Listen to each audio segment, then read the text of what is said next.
আমাদের রাজনীতি, আমাদের ভোট কখন হবে আর কে যাবে না এটা দিল্লি ঠিক করে দিয়েছে।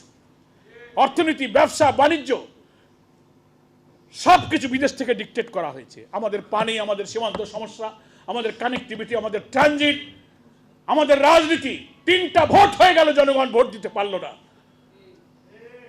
একটি প্রতিবেশী দেশের পররাষ্ট্র সচিব, গোয়েন্দা সংস্থার লোকেরা, সামরিক বিশেষজ্ঞরা এসে সফর করে করে এদেশের নির্বাচন কখন হবে আর হবে না সেই ব্যাপারে তারা এখানে প্রভাব খাটাবার চেষ্টা করেছে। তারা এসে বিরোধী দলের কোনো কোনো অংশকে দালালি করতে বলেছে। সব বিরোধী দল ইলেকশন বয়কট করেছে। তারা এসে বলে আপনারা নির্বাচনে অংশ নেন, তা না হলে মৌলবাদীরা ক্ষমতায় চলে যাবে। 14 সালের ক্ষমতা ইলেকশন মনে আছে? ভারতের পররাষ্ট্র সচিব এসে বলল জাতীয় পার্টির এরশাদকে যে তুমি ইলেকশনে যাও। কেউ ইলেকশনে যাচ্ছে না, সব ভোট কেন্দ্র ফাঁকা, কুকুর শুয়ে আছে, ভোটাররা নাই, কেউ যাবে না। এরশাদ বলে আমিও যাব না, কিন্তু জোর করে ভারতের পররাষ্ট্র সচিব এসে তাকে বলল যে তোমরা যদি ইলেকশনে না যাও, অন্তত এই সরকার সাহায্য না করো, তাহলে কিন্তু জামাত শিবির ক্ষমতায় চলে যাবে। মিডিয়ায় দেখেছিলেন আপনারা? তাহলে ইলেকশন হবে কি হবে না, কে যাবে আর যাবে না, সেটাও কিন্তু দিল্লি ঠিক করে দিয়েছে।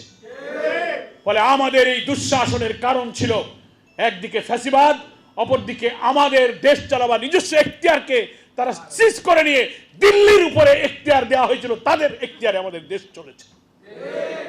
আমি কথা এই পর্যায়ে শেষ করতে চাই এই কথা বলে, আগামী জাতীয় নির্বাচনে এমন একটি শক্তিশালী সরকার, এমন শক্তিশালী জনপ্রতিনিধি দিয়ে আমরা পার্লামেন্ট গঠন করব, যে পার্লামেন্ট দিল্লির তাবেদার মুক্ত হয়ে মাথা উঁচু করে দুনিয়ার বুকে স্বাধীন দেশ আমরাই পরিচালনা করব।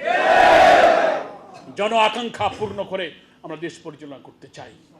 জামাত ইসলামী সেই নির্বাচনে সকল আসনেই নির্বাচনের জন্য প্রার্থী প্রস্তুত করেছে, আলহামদুলিল্লাহ। নির্বাচন নিকটে আসলে রাজনীতিতে অনেক পোলারাইজেশন হয়, মেরুকরণ হয়, বিভিন্ন দল, জোট, অ্যালায়েন্স, সমঝোতার রাজনীতি কিন্তু শুরু হয়েছে, নাকি বলেন?